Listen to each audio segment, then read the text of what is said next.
There's been talk on social media of a change in the rules about renewing your non-lucrative visa after your first year in Spain. Oh, exciting. Is it really true that you now only need 1 year's worth of money to get your visa extension for years 2 and 3? It's about time. Stick around and find out the truth. Welcome to YouTooSpain.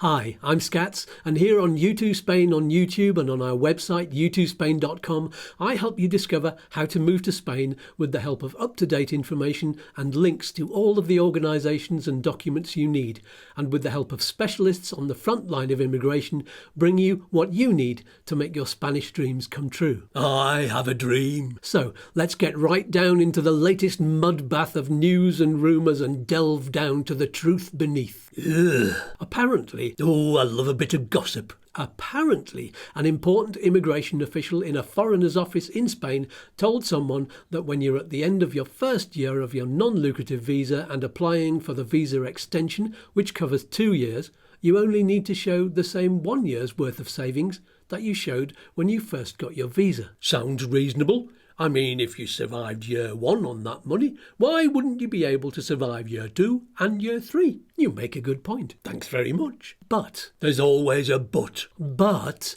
this interpretation of the rules has created a bit of a stir on social media, and it's grown and grown and given loads of you the impression that the law has changed when it hasn't. It said it on the internet, so it must be true then. It was the top man at the Foreign Office what said it. Well, he's not the top man at the Foreign Office. Don't be pedantic. Well, the thing is, these are people's dreams we're talking about. People who have been given this new hope that Spain has relaxed the law that's been stopping them from moving. So I think it's important they know how official this information is or isn't. Don't you? Suppose so. Right, well, first of all, this news came second-hand from the top man at one extranjería, that's the foreigner's office at a police station in one town in one province of Spain, and not from the Foreign Office, which is a single government department. But he's still a government official. Yes, and in his one office,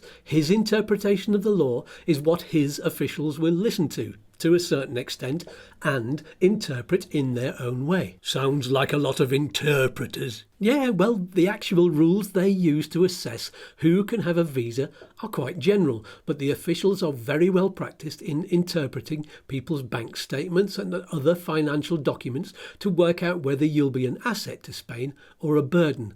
And it's not just one quick sum that they work out. They told me I needed 27,000. What is there to interpret about that? Well, actually, it's nearly 28,000 euros. But my point is, there's more to it than the minimum financial requirement. They need you to show you've planned ahead. And that includes for the whole 5 years of the non-lucrative visa period when you're a temporary resident.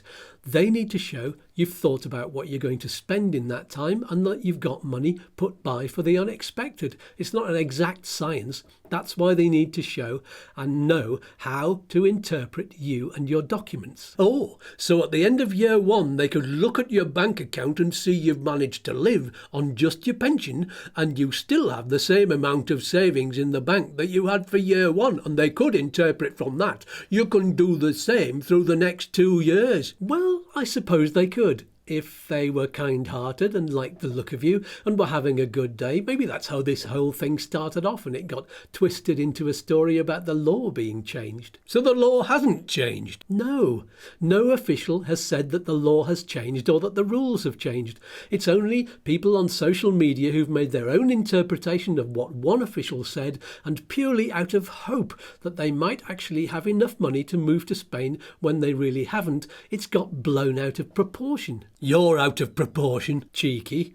The rules still say exactly the same thing, that you have to prove you have enough savings and or passive income to see you through 2 years. Whether or not you get your visa extension is up to the official on the desk on the day that you apply, being convinced that you have the financial requirements to not be a burden on the state. Okay. And there's been no memo going around the hundreds of extranjerias throughout Spain to say that third country nationals now don't need as much money in the bank. How do you know that? Because my contacts have spoken to other extranjerias and they've not had a memo. And the authorities who are actually at the top wouldn't have only told one extranjeria. News like this would have been circulated nationally. It would have been on the news and come through official channels, but this wasn't. And in my opinion, in your opinion, yes, it's just my opinion, but I think it's irresponsible to tell people that the law has changed when it hasn't. That wasn't just interpretation, that was misinformation, and it could result in many people either not getting their initial visa or not getting their visa renewal and having to leave Spain. That would be a crushing blow, and in the end they could waste tens of thousands of pounds and have nowhere to live if they've sold their homes outside of Spain in the meantime. There's no need to get in a huff about it. I know, I should just let it lie and ignore the rumours, but this one is going to hurt people financially, and I don't want that. Do you? Don't be so daft, that'll never happen. Besides, people could find a job or start up their own business during their first year, so they might not need to renew their visa. Well, it's not impossible if you're below retirement age, which most applicants aren't, by the way. But if they could do that, then why not do it now instead of spending a year's worth of money living in Spain, unable to work because they're on the non-lucrative visa? But isn't it easier once you're in Spain to get a job? No. You're still a non-EU citizen, which means you can't just find any old job. You still need to find a company who can't find an EU citizen for that job, and then they need to prove that and fill in all of the paperwork, which isn't a walk in the park, and get you the visa you need to work there. That whole process takes time and money, and it's not guaranteed. You can't just get bar work anymore to keep you going. Those days are gone. Gone! If people are being told it's easy to switch to a working visa during year one, they might assume they don't need to apply for the non-lucrative visa renewal or have twice as much savings in the bank. So when they don't get a job in this high unemployment country and they're told they don't have the highly specialised skills they need to be offered one, they're stuffed. Ah, but I've got a plan to start my own business, and I can research it while I'm in Spain during year one and make a business plan and line up customers. Well, that's great, and good luck to you. But if you can find me a third country national who successfully applied for the self-employment visa with a really strong business plan and all of the other requirements you need, which incidentally includes having more money in savings and investment for your business than you need for the non-lucrative visa, then please let me know, because I've been asking for months now for someone to come on this channel and show me how they did it, and no one has come forward. That's a bit negative.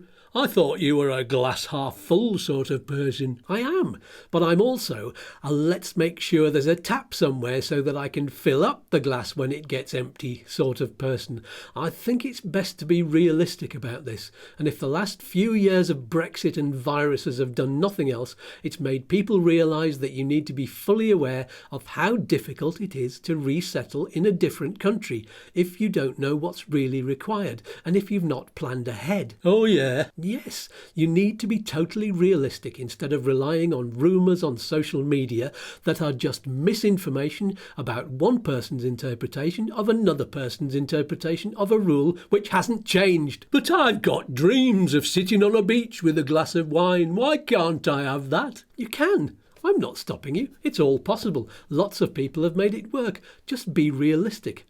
Tell you what, the next video I make will look at the total cost of moving to Spain, everything included, including the unexpected. And if you follow the advice on there and budget like your dreams depend on it, then you'll be in a better position to know how and when you'll be sipping wine in a chiringuito on the beach. I heard you can get free sangria in all of them bars. What? Yeah, a friend of mine told me that's what they do, and he's got a bar. Oh, for goodness sake. What? Oh, I give up.